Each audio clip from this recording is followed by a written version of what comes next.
Time, I think. And if all's going well, on the other end of the line here now, I have Raymond Gorman of the Everlasting Yeah. Good to have you on the show, Raymond. How are you doing? I'm great, Henry. Thanks for having us on. No, absolute pleasure. I got a hold of the CD, and when I saw that, of course, you were the lineup. This lineup was the final lineup, also of that Petrol Emotion. Am I right in that? That's right. Yeah, without Steve Mack, the kind of the four Irish people in the last lineup. Yeah, that's us. Fantastic.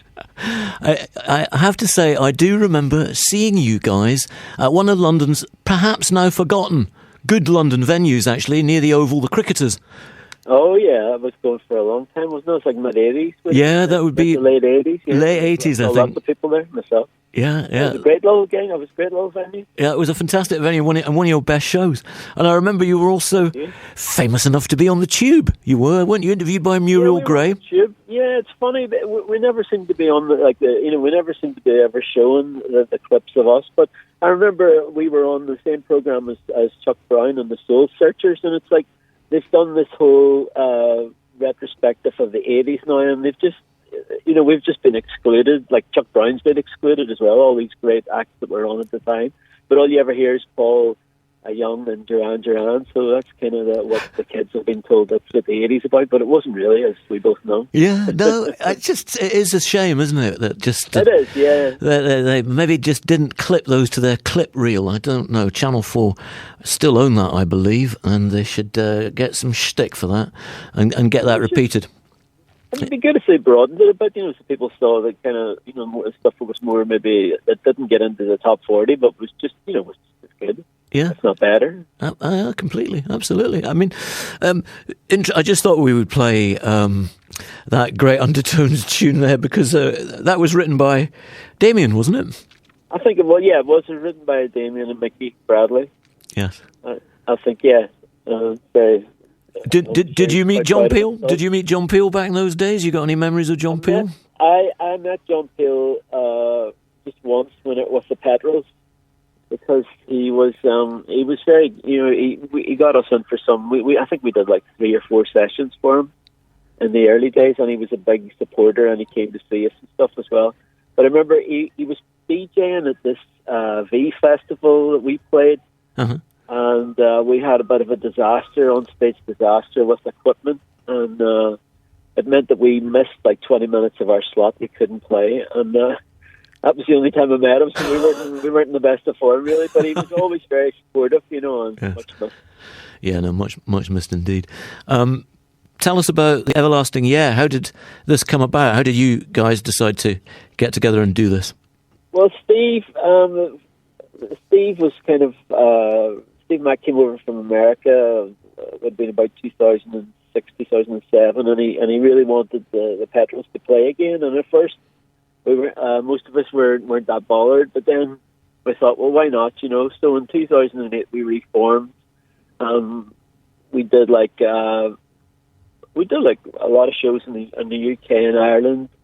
Especially a big festival we did in Ireland, the Electric Picnic, which was a huge success, and we even got over to America as well for a couple of shows. Great. And it seemed to be all going quite well, and everybody was getting quite excited, and there was talk about, doing new material, which was kind of, had been stockpiled in the meantime. But then his wife fell pregnant, and he just lost interest. He obviously didn't want to be travelling whenever his son was going to be born, so we were a bit missed. So we continued kind of without him. We started with practicing without him, and we just kind of kept going, and it evolved into the Everlasting Yeah. Fantastic. And that's how we've ended up. And are you going to be doing any gigs in London?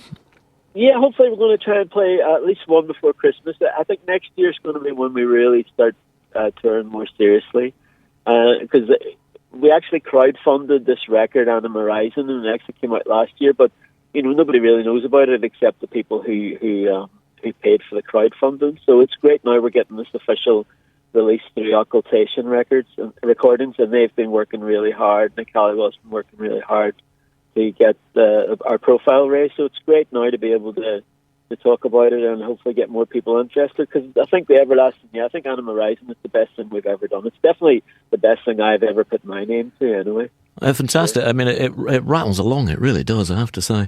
Yeah, it's funny. Somebody said to me, they didn't know it was me. And they said, I was playing a couple of tracks. They said, oh, that sounds like are they teenagers? I thought that's the best compliment we've had yet. Brilliant. Good stuff. Are there any particular favourites? I mean, I was going to play the Hoodlum Angels next, but are there any particular favourites you've got on here?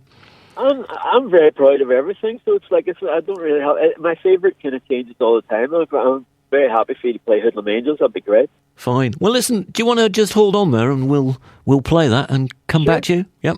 Okay, no problem. Hold on there. Cheers.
We're just going to keep that in the background so I can have a few more words here with Raymond of the Everlasting Yeah, and from their new album Anima Rising, and I've got Raymond Gorman on the line here chatting away. That's Hoodlum, whatever happened to the Hoodlum Angels.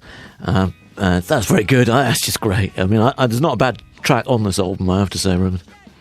Yeah, no, I think it was a pleasure to sequence this album as well. It was very, very easy as well. Everything just kind of suggested itself. Whereas I think before sometimes we struggled. It was always a bit difficult to kind of get songs to kind of go together. But this one just flowed real. I think it literally took about an hour or something to do it. We just knew how it was going to go. Sometimes they say it's hard to choose a running order for an album. I mean, is that something you agonise over? It flows very well. The running order is, there are very few albums these days where the running order is great. You always end up, because it's CDs or downloads, creating your own running order. But this running order works. Yeah, no, I think it does. Yeah, and I think there was a period definitely where people used to think they would kind of what I call front loading it. They put maybe the two best tracks and then that was your lot, So you might get one or two songs at the beginning, and then it would tail off really badly. And sometimes with a CD, people were recording and putting on too many songs as well. Yes. And we wanted to make sure we're still kind of doing it like an old-fashioned record, like two sides. Yeah. And that works well, because we've done some vinyl. We've printed up some vinyl, and that works really well for vinyl as well. Are there going to be any 45s off this? Not at the minute, but I think there will be eventually. There's nothing like in the pipeline at the minute, but I think maybe for next year, it'd be good to put on maybe a track from the album and maybe like a few other tracks that are not going to be anywhere else. I'd like to do something special like that, so then it's a special kind of artifact by itself. Yeah, no, that makes sense. And you say I like the way people used to do like singles years ago, and then they wouldn't be on the album. I love that. Yes, that was a real '60s thing, wasn't it? It was. Yeah, well, even in the '70s as well. What happened quite a lot. We were just talking about. I was talking to a friend about like Pajama-Rama by Roxy Music. I mean, that was never on an LP. That's true. All those early Roxy singles were left off, weren't they? I'm pretty sure. Yeah, well, you think about it, there was no single from For Your Pleasure, which was just incredible. Think about it. Yeah, that is quite a thought. And of course, it was the same with the Beatles and Sgt. Pepper, same kind of deal, wasn't it? Yeah, no, I mean, probably the start of it, wasn't it, really? Yes, yeah. So listen, where do you think you're likely to be playing when you play in London? Is there any hint of a venue that you might be playing at? Not really sure. Maybe somewhere like, is it, what's that venue in Shepherd's Bush? A really nice one. Oh, Shepherd's Bush Empire? Not the Empire, no, I would love to play. I don't think we're ready to play there yet, but there's one further on down, it's not Bush House, it's Bush something. I think I know the one you mean. Looking at John, my engineer, but we're both shaking our heads. There you go. Useless. There you go. Failed. No, I'd say somewhere like, it holds maybe, 200-300 people, something like that. It'd be good to play somewhere where we have done a few. We've only played like 8 times altogether. We played in this like a smaller room in the Roundhouse, which holds about 230 people, something like that. Yep. And that was great. That was a real success. So somewhere like that again, would be fantastic. Yeah, that would work well, wouldn't it? Though, absolutely. Yeah, it's a great little room. I think not a lot of people know about it. Obviously, it'd be great to play a big room, but for now, I just content myself to just get playing again. But I think now we're getting ready, and we're actually getting songs ready for the next record as well. So we're well ahead of the game. So I'm very happy about that. And is this something that you produced yourself? I'm just looking at it here. Yeah, we did. Yeah, we produced it ourselves. We had a good engineer, Andy, and it says actually his studio, Press Play Studios down in Bermondsey. So just along the road. He was a drummer in Stereo Lab, and now he's got his own studio down there. I really recommend it. It's a great place. Excellent. Yeah, let's. So he was a big help, but we knew, and I mean, I think. We were when we were in the Petrels, especially, where it was always kind of like major label pressure and like name producers, and a lot of time we had a bad experience with it, left a bad taste. So with this one, I think everybody's agreed that it was the best that it could possibly be, and we brought all our kind of experience to it as well. And in particular, I was adamant that I was going to fight anybody to the end for to fight my corner this time, whereas before I would have kind of gone along with it. Yes. With whatever the producer said, or kind of taking a back seat. I think it's better for it, isn't it? It just. I think it is, yeah, definitely. Especially the mix, because the mix, the blend of instruments with us, it always has to be quite right. So I think Andy was kind of tearing his hair out a few times. I think he thought we were a bit too finicky, but I think it was worth it in the end. Well, listen, when you do your gig, give us another shout, Raymond. Definitely. And you must come back on the show, and we'll Love to, Henry. give it another plug. You know, we want to get this music out there. Sometimes mainstream radio just kind of ignores the people that shouldn't be ignored. You know? That's so nice of you to say. Thanks very much indeed for having us as well. It's been an absolute pleasure. Listen, we will flag that up, and I'll mention to my friend and engineer here, Johnny Seven. He has a show also on Thursday afternoon. We'll try and get this on a few other shows here at Resonance FM. Great, Henry. Thanks to you. Thanks to Resonance. Great station. All right. Good to talk to you, Raymond. Love you. All the best. And here's to the everlasting year and Anima Rising. Every success to you guys. Thanks, Henry. Cheers now. Take care. Bye Bye now.